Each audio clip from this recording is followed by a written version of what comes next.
الحمد لله وكفى والصلاة والسلام على عباده الذين اصطفى خصوصا على أفضلهم وخاتم النبيين محمد الأمين وعلى آله وصحبه أجمعين وبعد. Brother Chairman, my dear student Shirazuddin Adam Shah, Professor Meera, brothers and sisters in Islam here at the International Islamic University in Gombak in Kuala Lumpur, Assalamu alaikum wa rahmatullahi wa barakatuh. A jigsaw puzzle is something that you were children once upon a time, weren't you? And you did play with jigsaw puzzles. A jigsaw puzzle is something in which you have lots of bits and pieces, each one with a little picture or part of a picture.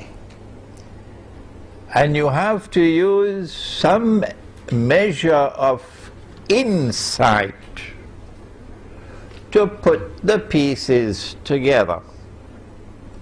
By studying each individual piece, and if you succeed in putting all the pieces together, then you will see the whole picture.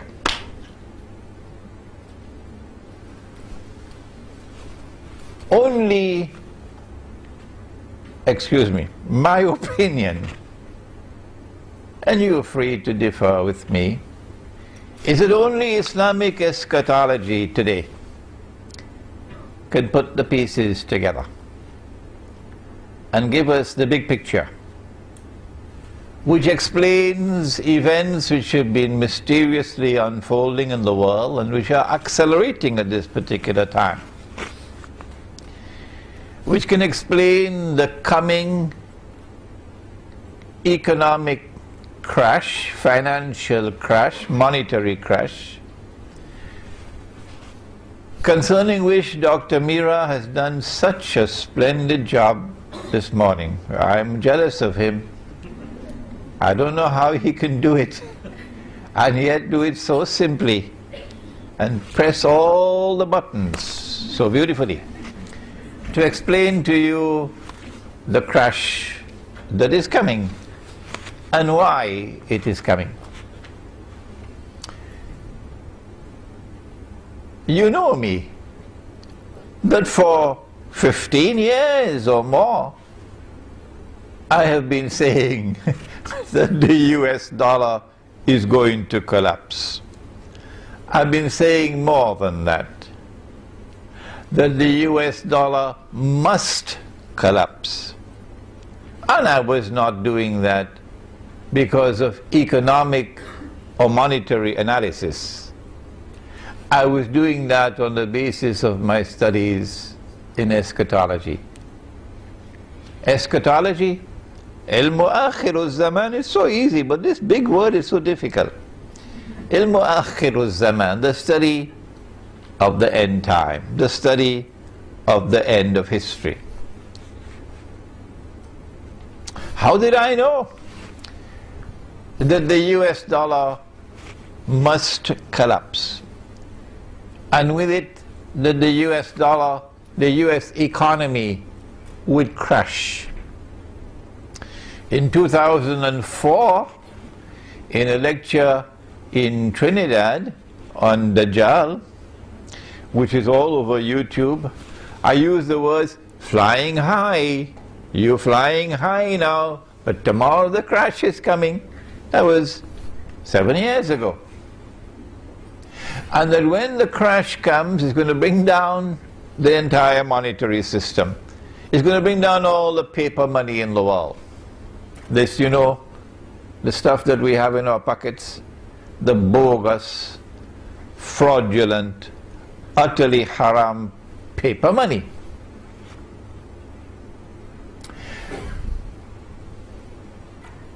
How did I know this? It's because of the study of the Quran and the study of Nabi Muhammad alayhi salatu wasalam, his ahadith.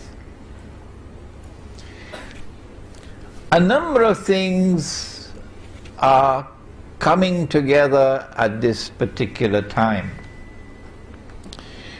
One of them is the financial crash, in which the crash of the US dollar takes pride of place. As Dr. Mira just said, Allahu Alam, Allah knows best, and when we give an opinion, and we are entitled to give an opinion, we can be right, we can be wrong.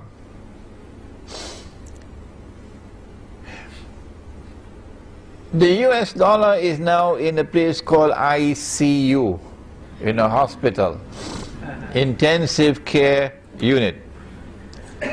It has actually expired and is being kept alive artificially by this pump that they use. You see the chest going up and down.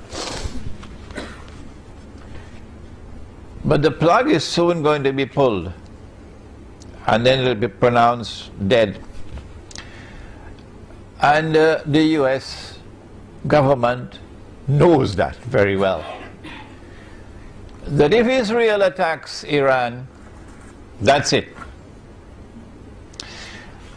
The link between oil and the dollar, as Dr. Mira just explained, if the price of oil shoots up, the implication is that the US dollar is heading down. And they know that an attack on Iran is going to be the final nail in the coffin for the US dollar. That's why the United States does not want Iran to be attacked, my opinion. But Israel wants to attack Iran. Among the reasons is to bring about the collapse of the US dollar. If the US dollar collapses, then automatically the US economy will crash. Remember, this is the international currency. In the same way that its predecessor, the sterling pound, when we were children at school, was the international currency. Today the US dollar is the international currency. There is going to be such massive financial loss in the United States in particular. White America losing most of its wealth, and black America doesn't have much. They got peanuts. That you can close your eyes and anticipate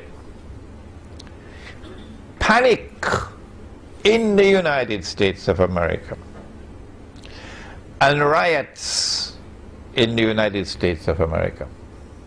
They might have to declare martial law in the United States. But more than that, the collapse of the US dollar, since this is the international currency, and for that you'll have to study the Bretton Woods Accord, which they don't teach in Al-Azhar University, incidentally, and they don't teach in the Darul Uloom, so your Mufti, I'm sorry, doesn't know the subject. It's going to create panic in the weak currency areas of the world. You know, the world is divided into two kinds of haram paper money. One is called the hard currency area, and I was giving a talk in an international conference in Brunei in September, and I made a joke and nobody laughed. And these were scholars from all over the world, present there, scholars of Islam. I said that they have a special chemical and they dip their paper in the chemical and it comes out as hard currency. Nobody laughed. And I said, we don't have the secret chemical. So when we dip our paper into the solution, it doesn't come out as hard currency. So their hard currency is in demand all over the world. Wish we could get that chemical, eh? And ours, you take a whole basket full of Bangladeshi taka to Manhattan, you can't even buy a cup of coffee. And our galaxy of Islamic scholars sitting there, nobody laughed. I think they were still studying, what chemical is he talking about? It's so sad when you make a joke and nobody laughs. So we're talking about the people who don't have the chemical. The Indonesian rupiah, the Bangladeshi taka, the Pakistani rupee. There's going to be panic as people struggle and rush to dump their paper because the price of bread is climbing every hour. Runaway inflation. We are now on the brink of momentous and indeed monstrously evil change in the world as never before, ever before experienced in human history. And where are the scholars of Islam who are arguing with us? What is his Aqidah? Where did he get his ijazah? Is he a Sufi? And yet these are our brothers. And they are our brothers, and we do not speak disrespectfully of them. Who would declare of us, don't listen to Imran Hussein, who for 15 years now was able to see that this is coming. They still can't see that it is coming. They cannot understand the Arab Spring, that it is preparatory to the Arab slaughter. A number of things are taking place at the same time now. And I want to introduce you to some of these pieces of the jigsaw puzzle, so we can try to put them together. I don't have to repeat what Dr. Mira has I don't know how he did it, so brilliantly put all those pieces of the economic and monetary jigsaw puzzle together. But I have to expand on what he just gave to us. Additional to the economic and financial and monetary crisis of the moment, there's something else happening since 9/11. A proliferation of wars in different parts of the world, mostly the world of Islam. And if you notice something, in nearly all of these wars, or in fact in all of these wars, it is Uncle Sam. It is Uncle Sam who has to send his troops most of all. The American military is involved up to its throat. Yes, there is help from NATO, from the rest of NATO. And there is a pocket of presence, support from Japan and from Australia and from other places, but that's token support. But the brunt of the fighting is being done by the American military.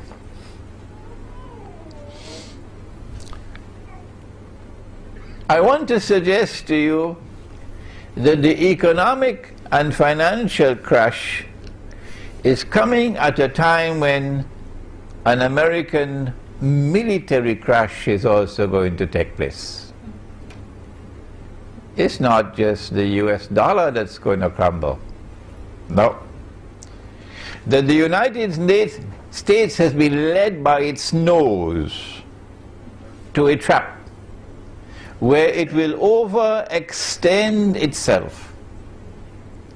And the one that is leading the United States, I hope they're listening to me in the American Armed Forces, the one who is leading the United States to a military trap are the Zionists who control the US Congress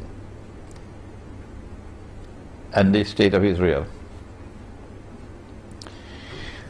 If Iran, there's a lecture I delivered maybe 1 week ago in Tamantun, Dr. Ismail, which is on YouTube, implications of a Zionist-Israeli attack on Iran, in which I have explained the subject in much greater detail, and we can mention here today that as soon as Israel attacks Iran, and I am anticipating that Israel would not want to deliver a knockout blow to Iran, because Israel wants Iran to remain strong. Why? Because Israel knows that Iran is going to respond by attacking the American troops in Iraq, where Iran has the advantage of geographical position. And Iran has the second advantage of the majority of the population of Iraq will be supporting Iran because they are Shia. And even the Sunni in Iraq would want to use this opportunity to deliver the death blow to the United States in particular and to NATO in Iraq. And so the implication of an Israeli attack on Iran is that the United States is going to be back to the wall in Iraq, fighting for survival. I have also suggested, and remember, I can make mistakes, and I have made mistakes in the past. I am anticipating that Iran will also attack and take Bahrain, which should not be easy for them. It should not be difficult for them. And once Iran takes Bahrain, remember again the same situation, that in Bahrain the overwhelming majority would be in support of Iran, and a small and strange minority of oppressors would be opposing Iran in Bahrain. So Iran will have the majority population of Bahrain on its side, because they're mostly Shia. Once Iran takes Bahrain, then Saudi Arabia, which is now, after India, Israel's most strategic partner in the world. Saudi Arabia will now call on the United States. It's probably already prearranged. Maybe they have a secret defense treaty. And the United States Congress will ensure that the United States Army, armed forces have to respond and send American troops into Saudi Arabia. And guess what's going to happen? The United States, I am anticipating, is going to face military defeat in Saudi Arabia and Iraq from Iran, because the advantage is on the side of Iran. And if the United States uses nuclear weapons, that's it for Uncle Sam. And so we see not only a financial crash taking place, but also a military crash about to take place. The wars that the United States have been waging, particularly since 9/11, and the monstrous lies which they've had to tell about 9/11. You know, I have said that there are three kinds of lies. You heard it? There are ordinary lies, and then there are great lies, and then there's 9/11. The only people who are now holding on to 9/11 and the official explanation of 9/11 are your governments and your newspapers, you know, mainstream newspapers, and television sets and so on, who know that they cannot cross the line. They are slaves and servants of you know who. So around the world the people are waking up. And around the world there is growing resentment against the United States. To the extent that I have a student here in KL who is an American, who was born in the United States, who speaks with an American accent and is afraid to go to Pakistan. Why? Because if I go to Pakistan, although I look Pakistani, once I speak with an American accent, I'm going to be in danger. I'm going to be in danger. This growing resentment against the United States of America around the world was just demonstrated in a very dramatic way in South America. A few days ago, the heads of state of all the South American and Caribbean countries, including my own Trinidad and Tobago, met in a summit conference in Caracas to create a new organization that would replace the OAS, or the Organization of American States. The OAS, or the Organization of American States, includes Uncle Sam and includes Canada. But guess what? The new organization is called CIRAC, Community of Caribbean and Latin American Countries. They held their inaugural conference in Caracas a few days ago. And the United States and Canada are not invited to be part of this organization. Hugo Chavez announced, this is the end of the Monroe Doctrine. I'm not going to tell you what is the Monroe Doctrine. Take a note of it, and when you go home, check it out on Google. What is the Monroe Doctrine? Here is startling evidence. The creation of this rival organization called CIRAC to replace the Organization of American States in such a strategically important part of the world. Evidence of the declining status of the United States of America in the world. Growing hatred, growing resentment is also leading to isolation. There's more hatred coming. Let me explain, so we can see the pieces coming together. What's going to happen when Iran is attacked? Naturally, the price of oil is going to shoot up dramatically, apart from the fact that the US dollar will be collapsing.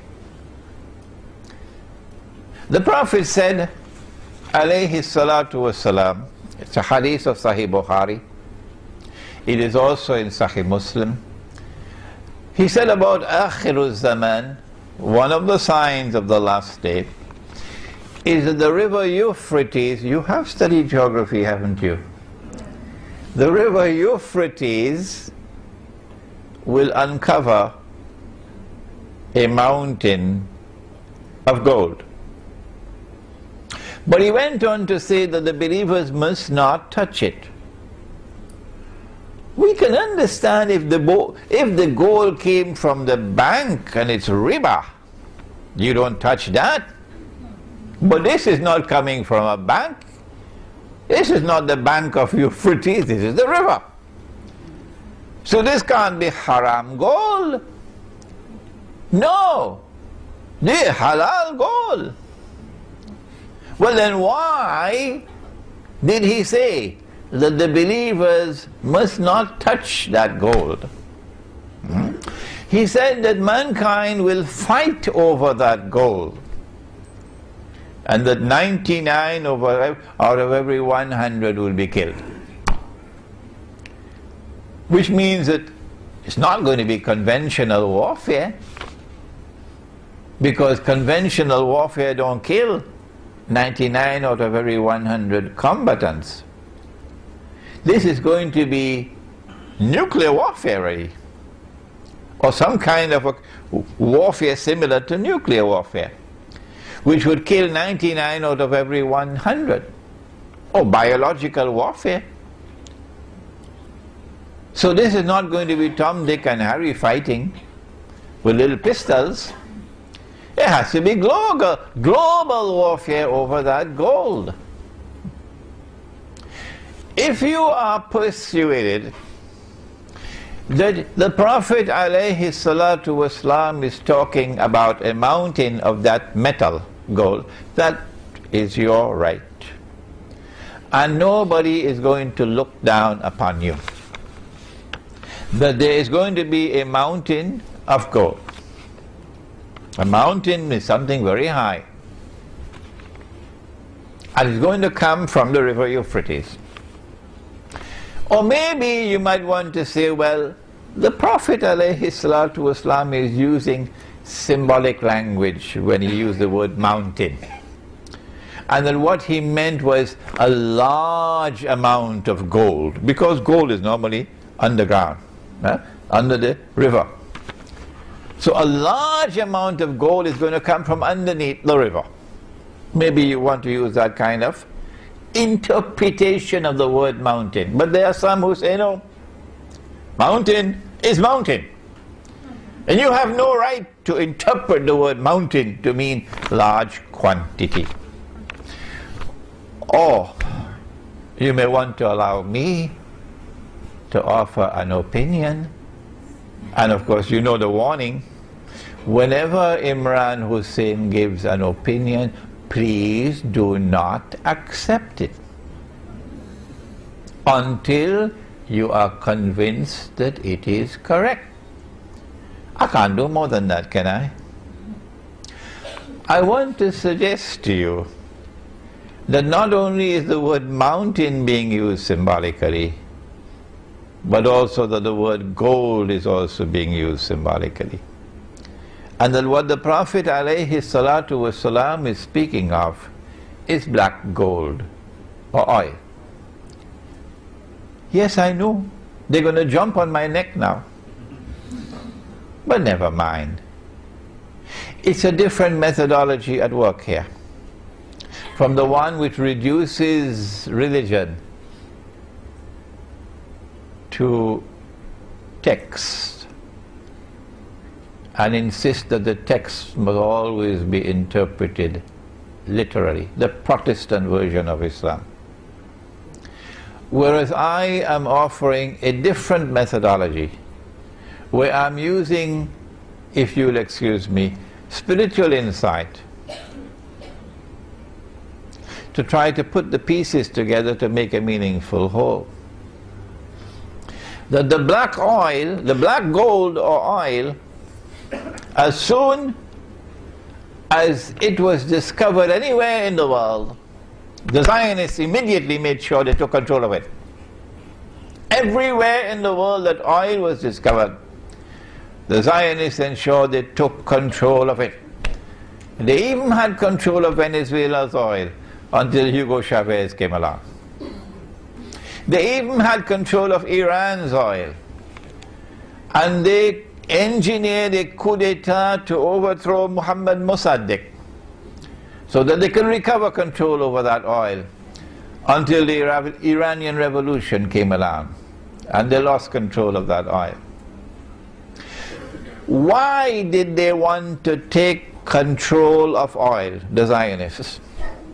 Because oil became the machinery of a new world economy, an industrial economy. It made the factories work. It gave us transportation. You are now hooked onto oil for transportation. You are now hooked hooked onto oil and to fertilizers for agriculture. You are hooked onto oil for industrial manufacturing. You can't do without oil. And the day that you don't have oil, you're going to have riots.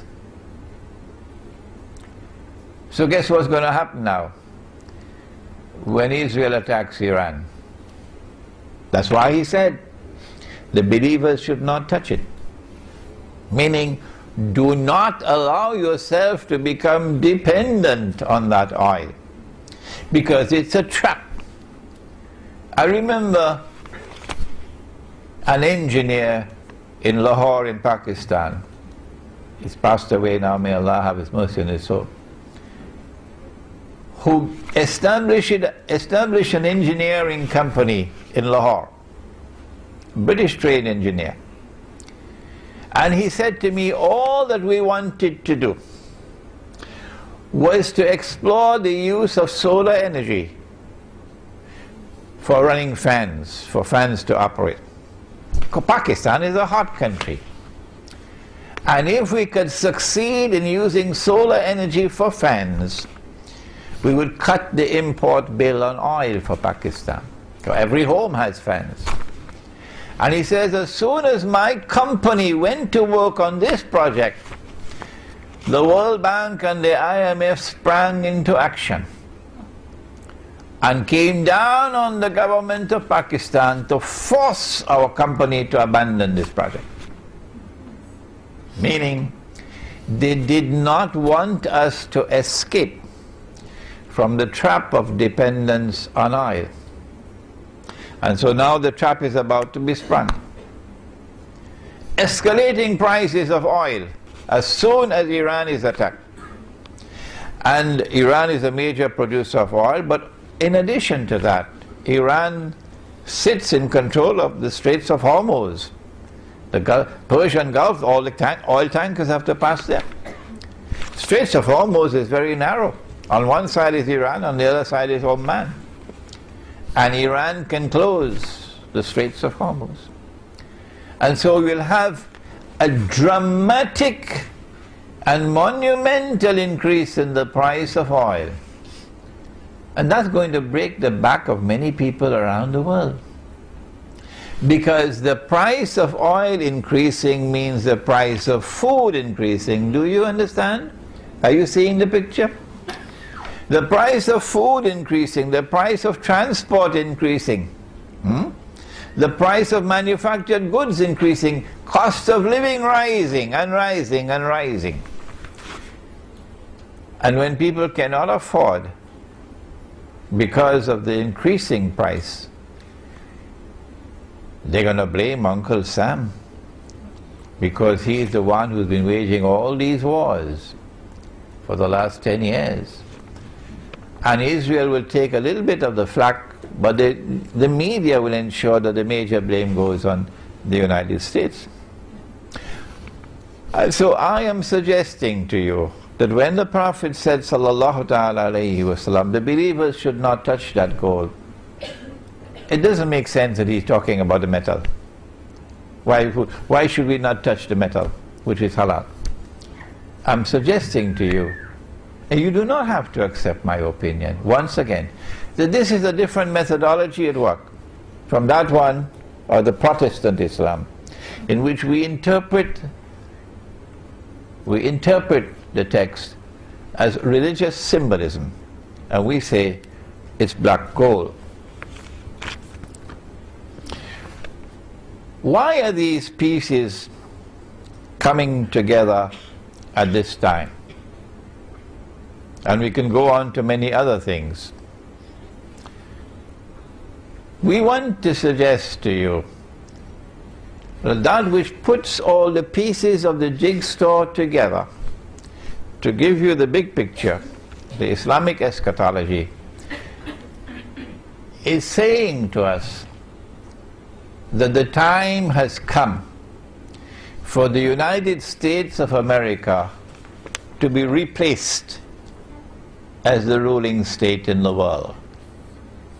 And for those young students who we have here today, and there's so many of them, let us explain what is a ruling state. To rule the world as a ruling state does not mean that you have to rule every square inch of downtown Chicago and Jakarta. No! A ruling state, when we use the term, is a state whose power and dominance in the world cannot be challenged by any rival or combination of rivals.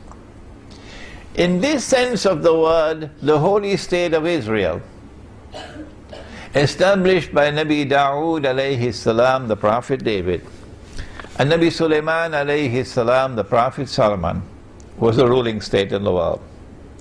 And Nabi Sulaiman alayhi salam made the dua which is in the Quran, that Allah may grant that no state in history could ever rival this state, the holy state of Israel.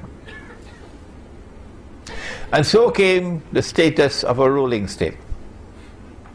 You know about Jerusalem in the Quran, I forgot it over there, it's at the back. Jerusalem in the Quran, we explained the hadith of the Prophet ﷺ about three ruling states. Three ruling states created by Dajjal in his 3 stages of his mission. Before Dajjal will emerge in this world of space and time as a human being.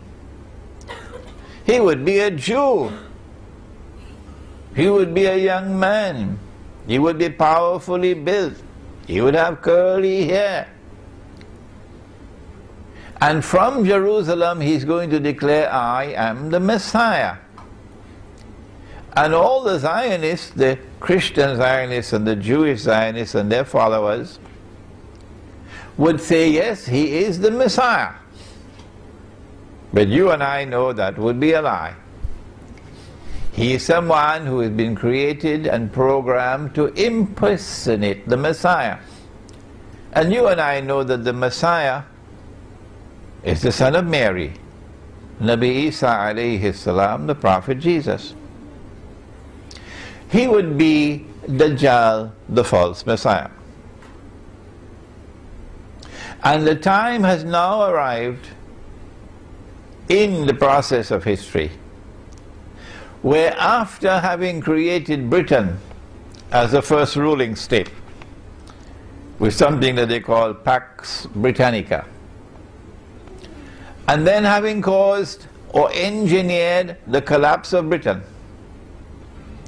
and its replacement with the United States of America as a second ruling state in the world, with something that they call Pax Americana, we have now reached that moment in time using our methodology which they reject.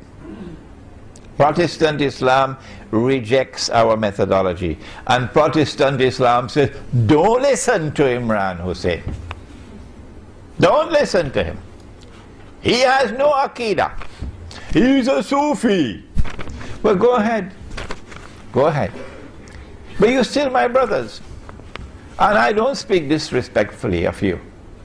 But this methodology is delivering the goods. This methodology is explaining the world today. And I won't end without explaining the methodology.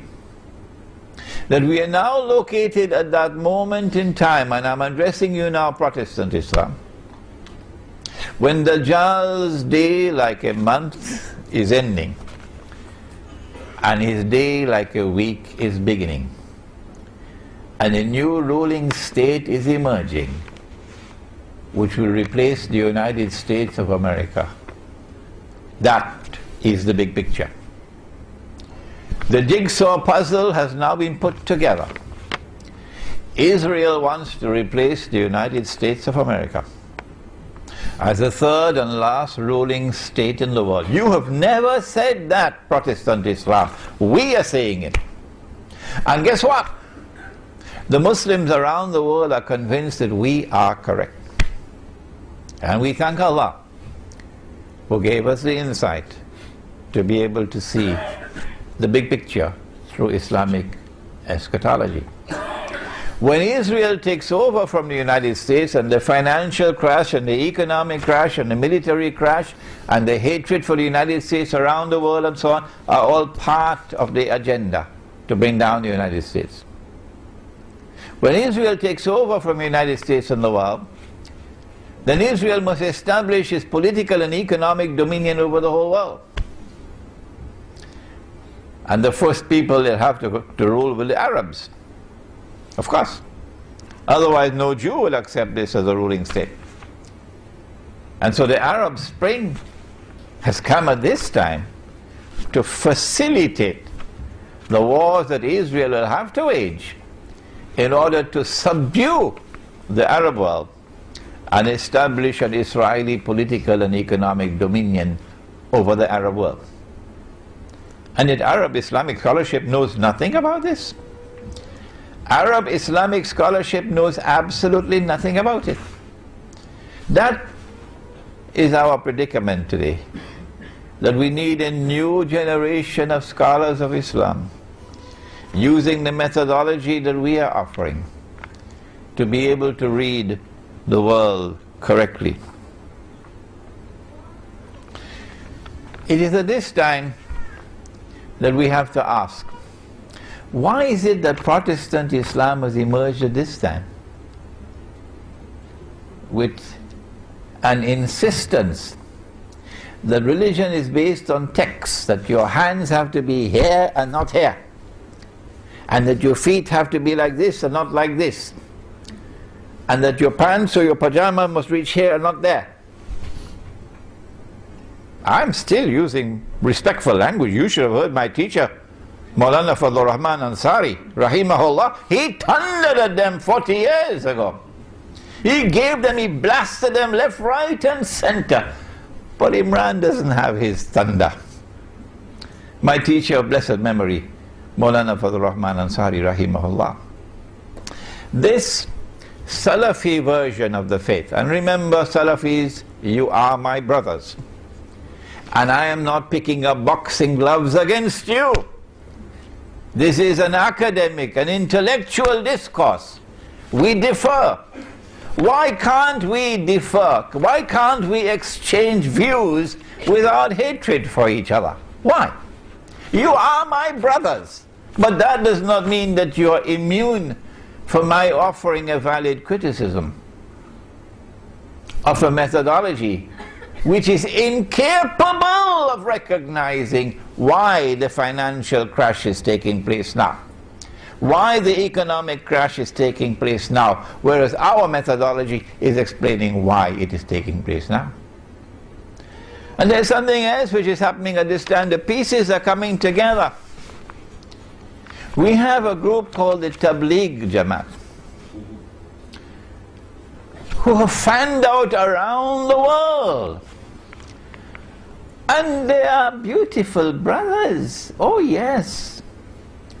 When you see the way they live, you see how they are regular in their salat, they dress in a particular way, they're conforming with the sunnah, you say, MashaAllah, MashaAllah. I don't think we can fit Tabligh Jamaat in the blue jeans Jamaat, can we?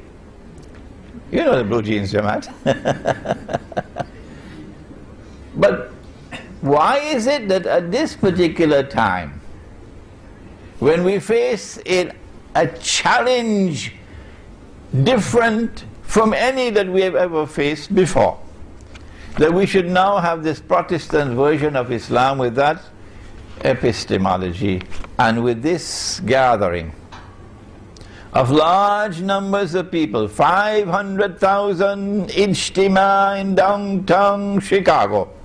Dajjal is not bothered at all about that. Why? They show no concern whatsoever. They show, Tabligh Jamaat shows absolutely no concern whatsoever with Islamic eschatology that would explain the reality of the world today and which would anticipate the events which are unfolding today and tomorrow.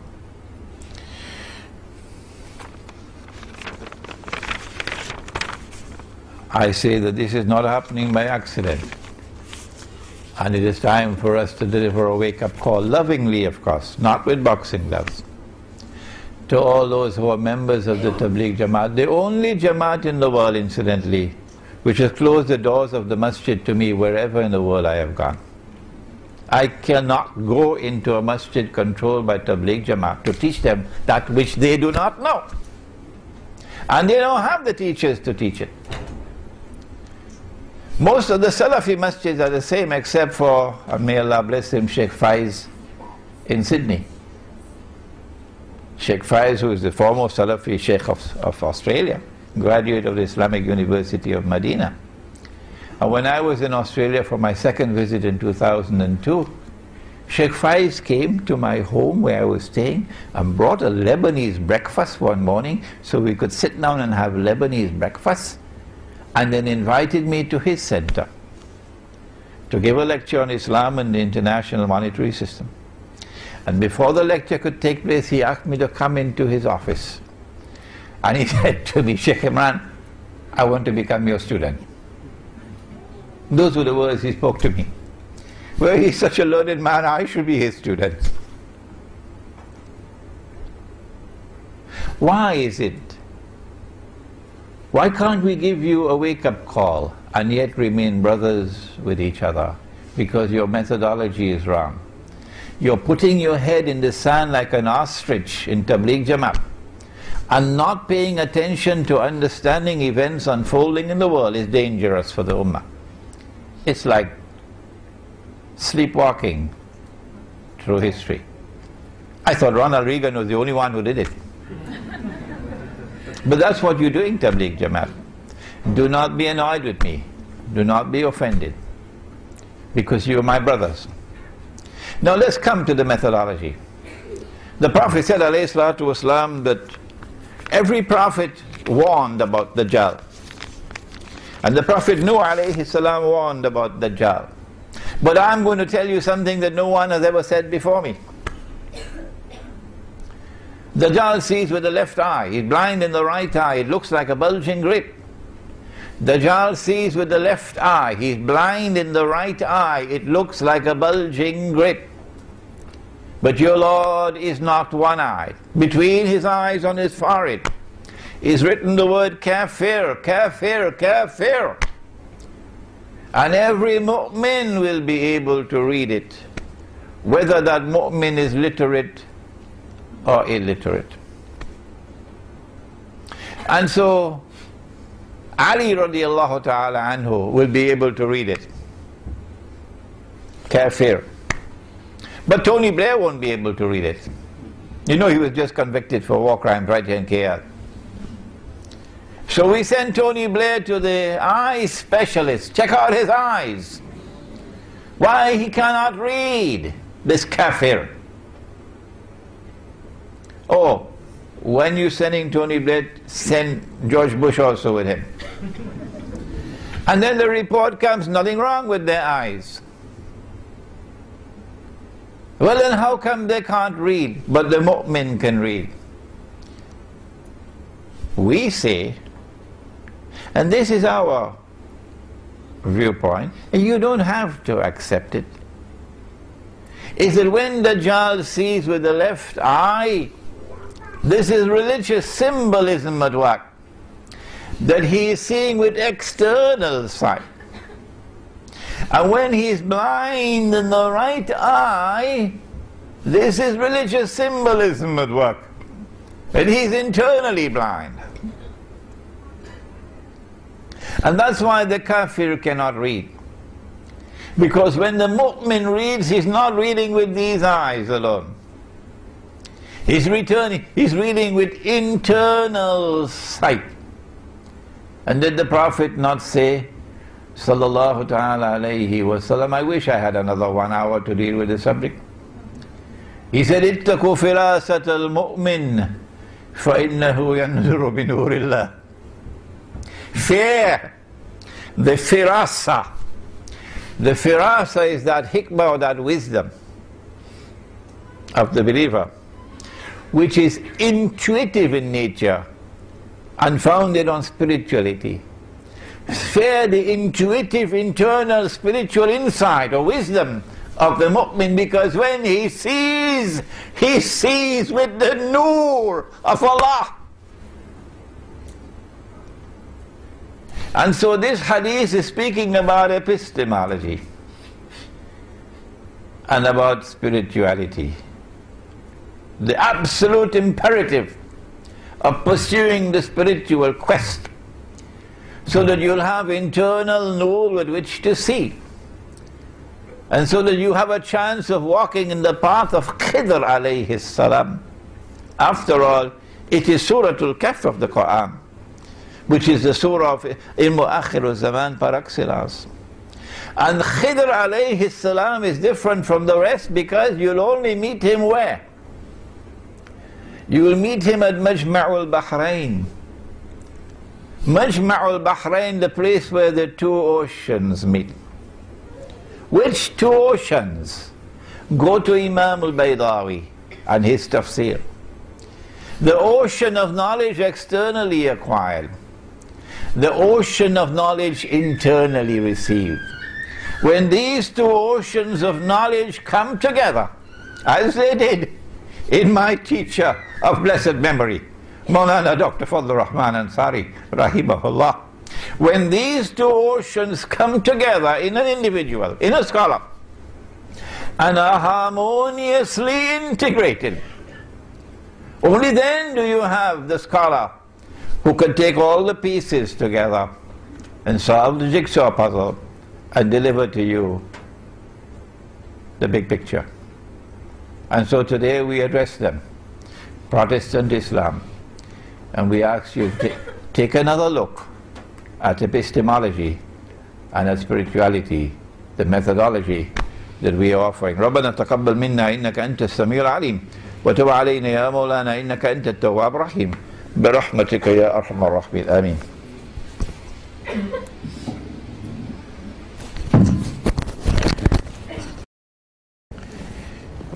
There are those who believe that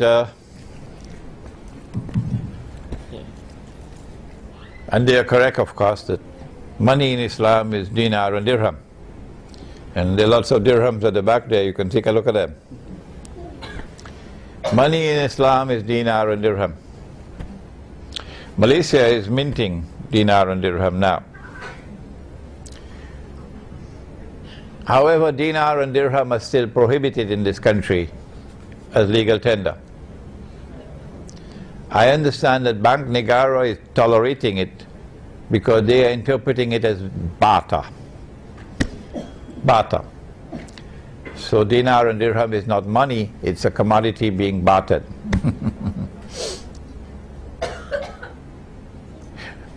There are those who are persuaded, and I don't want to call names, that it is possible for us to overturn the current monetary system of paper money, which is on its way out, and electronic money, which is already here, that we can overturn it and replace it with dinar and dirham at the macro level.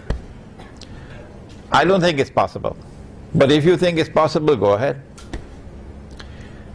No, because of my eschatology, I studied Gog and Magog, and there's a book on Gog and Magog at the back. When you study the subject of Gog and Magog, you will understand that you cannot do it. They're too powerful. So I have offered an alternative. I said, if you can't do it at the macro level, then do it at the micro. At the micro level, those of us who want, not everybody want to get away from the ringgit, those of us who want to return to dinar and dirham and get away from the riba, this small group, we will withdraw from the cities. We will head for something called, you're familiar with the word, aren't you? Kampung. And we will build small communities, Muslim communities. And in our small communities we'll have small micro markets. And in our micro markets we will not allow the use of the haram paper money and electronic money. In our micro markets, we're going to use dinar and dirham, and when dinar and dirham are in short supply, when the police come and seize all our dinar and dirham, then we will turn to wheat and barley and dates and salt and rice and sugar and what. They can't ban that, can they? So this is my solution, and right here in this hall I have students. Right here in this hall now I have students who are working actively to do precisely that. Right here in Malaysia. Next question, please.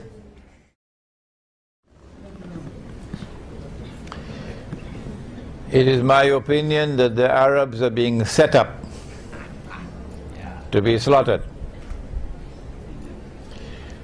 Israel has already decided that Israel has to wage big wars to subdue the Arabs. And these wars may include biological warfare, because the Prophet ﷺ prophesied that the Arabs are going to be wiped out by plague. Swine flu, taste of things to come. But Israel does not want to wage her big wars and appear naked before the world as an aggressor, because they want Pax Judaica to look good. And so you bring an Arab Spring, but you can only bring that Arab Spring after you have tortured the Arabs for 40 years, humiliated them, barbaric oppression for 40 years. Only then can you bring an Arab Spring. When the Arab Spring comes, it offers you freedom. That's what they did with the Soviet Union and communism. In order for the United States and Western Europe to look good, they had to engineer a Bolshevik revolution that brought into being communism. And they had to then demonize communism as a prison where people had no freedom. They had to do that to offer a contrast. We are the free world. What nonsense. We have the free market. What rubbish. Which free market? But we swallowed the garbage, didn't we? This is the free world, and this is free trade, and this is the free market, and all that rubbish and garbage. Why? Because they created communism to use that as the bogeyman. And after they had finished that job, then they demolished communism. We don't need it anymore. Similarly, they did that with the Arabs for 40 years, so that they could come with the Arab Spring. You could not have an Arab Spring without those 40 years of torture and oppression. If you had a beard and you land in Egypt as an Egyptian, you're in trouble. Tunisians couldn't go to the masjid. Women couldn't be in hijab. A president in Tunisia said, Ramadan is not conducive to economic growth. And then another one wanted to take Ramadan out of the summer, or put Ramadan at a time when everybody would be relaxing and so on. Change it from Ramadan, the fast. The Arab Spring is meant to bring about elections, democracy, so-called freedom. And in these elections you could close your eyes if you understand Islamic eschatology. The Islamic parties have to win. They have to have landslides. How did I know this? I said it months ago. I don't have an angel whispering into my ear. I don't have a jinn. All the jinn are in Washington. I'm not a prophet. How did I know that the Islamic parties are going to win the elections, in the Arab elections? It's because of Islamic eschatology, you dum-dum. Why don't you study it? But you cannot study Islamic eschatology unless you use this methodology. Majma'ul Bahrain.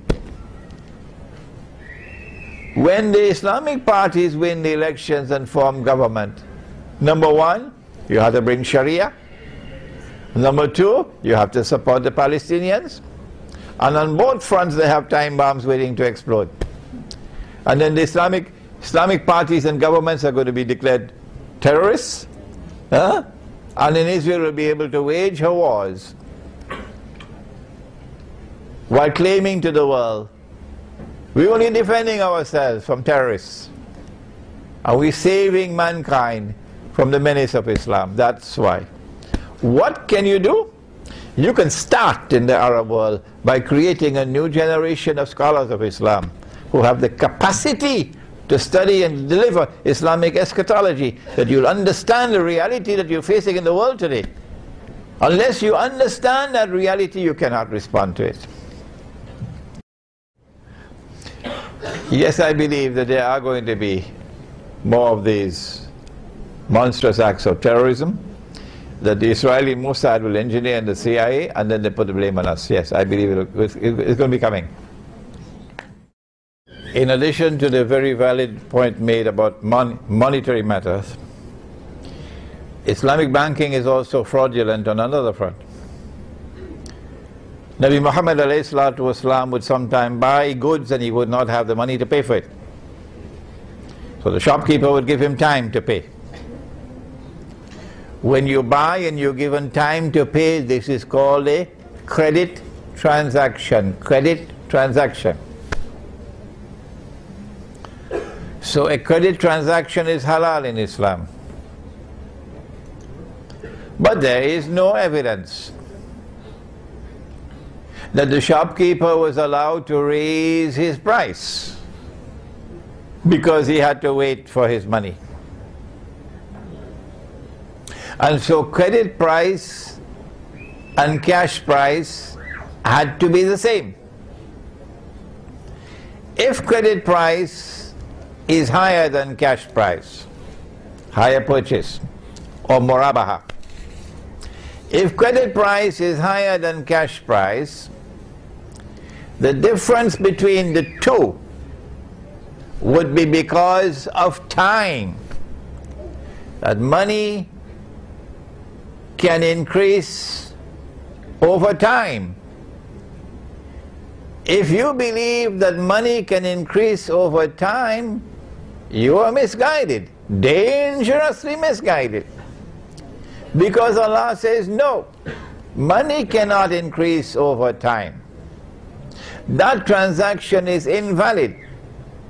That is riba. But the Islamic banks, now they are beginning to understand that the tide is turning against them. So now they're back to the wall. But their so-called murabaha is not halal at all. It's actually riba through the back door. What is Protestant Islam? Let me repeat. A religion, a conception of religion, which came in the European world, which gave to itself the name Protestantism, when it broke away from the Roman Catholic Church, and which insisted that religion was based on texts, T-E-X-T-S, and that the texts must be understood literally. This methodology of Protestant Islam, this methodology came to the Muslim world. It started with Muhammad Abdul Wahhab in Saudi Arabia, with a movement. I didn't coin the term, so don't take out boxing gloves for me. The world of Islam chose to call it the Wahhabi movement, so do not fight me over it. For how so long? The whole world of Islam has been calling it the Wahhabi movement. Now you want to fight me over the word? This movement now calls itself Salafi. And I am saying to them, and they are my brothers, and I am not fighting them, I am saying to them that you have the Protestant version of Islam. And in this Protestant version of Islam, where you confine yourself to the study of text, this is your primary concern. Not the nur, but the text. And that you interpret the text literally. This, you cannot understand Islamic eschatology. You will not be able to understand the world today. You will not be able to do what I just did. To say that the economic crash and the final financial crash subserve another greater whole. And that is Israel's ambition to replace the United States as the next ruling state in the world. Do the Salafis have this understanding? I gave a lecture at Cyberjaya a couple of months ago, I think during Ramadan, the Muslim youth in a glamorous world. The lecture is on YouTube. Listen to it. But one part of the lecture comes out of Surah Al-Kahf of the Quran. Don't tell me Kahfi, it's Surah Al-Kahf. In Surah Al-Kahf of the Quran, those who had the courage to stand up and proclaim the truth, those who had the backbone, you know, some people have backbone made out of iron and steel, and others have backbone made out of recycled paper, you know that. Those who had the backbone to be able to stand up and proclaim the truth in the faces of the world's greatest tyrants and bandits were prepared for that sacrifice of giving up everything, giving up your job, giving up your home, giving up your town, and withdrawing. They fled to the cave, and we are fleeing to Kampung. But there were youth. Innahum fityatun amanu birabbihim wazidnahum huda. So the nicest message of all today is the message for the youth. That you are the ones, not the elders, you are the ones who are going to take the flag of Islam. And you are the ones who are going to take the flag of Islam to victory tomorrow. So you have to study the Quran, and in particular you have to study Surah Al-Kahf. And I have at the back 3 books of Surah Al-Kahf. It's a quartet. The first one is Surah Al-Kahf, the tafsir, the explanation.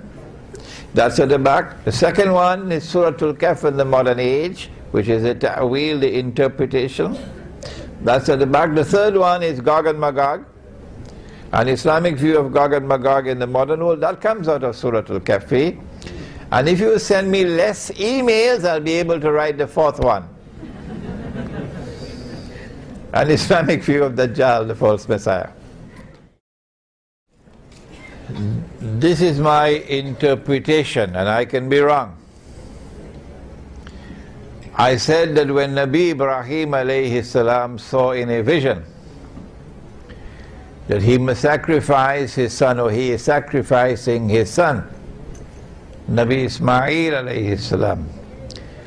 And then he went to him and he said to him, Ya bunayya inni ara fil manami anni azbahuk fanzur maza tara.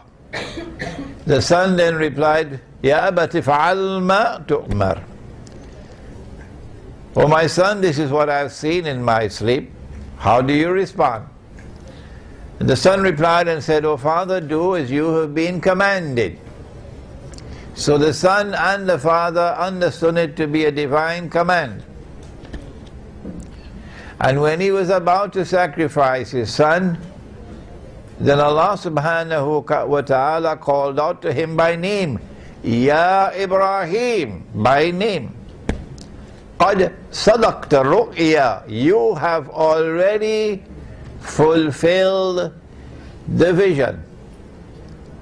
The vision never required of you to actually take a knife and cut your son's throat. Without doing that, without taking a knife and cutting your son's throat, you have already fulfilled the vision, indicating that what Allah wanted of him was acceptance of the slaughter. Acceptance of the slaughter. The Prophet said, sallallahu ta'ala alayhi wasallam, the best of those who came from Nabi Ismail alayhi salam are the Kinana. And the best of the Kinana are the Quraysh. And the best of the Quraysh are Banu Hashim. And I am the best of Banu Hashim. Indicating a straight line from Nabi Ismail alayhi salam to the Arabs. And so I have suggested, and I can be wrong, I have suggested that what this vision was intended to convey was that there is a slaughter of Ismail alayhi salam which is to come at the end of history. And the slaughter of Ismail alayhi salam is the slaughter of the Arabs. And Allah wanted this acceptance from Ibrahim alayhi salam, because this was required as part of the divine plan for the Jews to be punished with the greatest punishment that has ever been punished upon anyone. And so when the Arab slaughter takes place tomorrow, those innocent Arabs are not those who are worshipping Washington. They have the Qibla in Washington. Those innocent Arabs who now face death will know we are dying because Allah wanted this in order for His plan to ultimately be concluded with the Jews running behind, not all Jews, the oppressor, running behind trees and stones, and then the trees and the stones speaking and saying, Ya Muslim, هذا يهودي ورائي فتعال فاقتل. There's a Jew hiding behind me, so come and kill him. Indicating that universal hatred for the Zionists will reach fever pitch in the world, and the strike on Iran is putting the last nail in your coffin.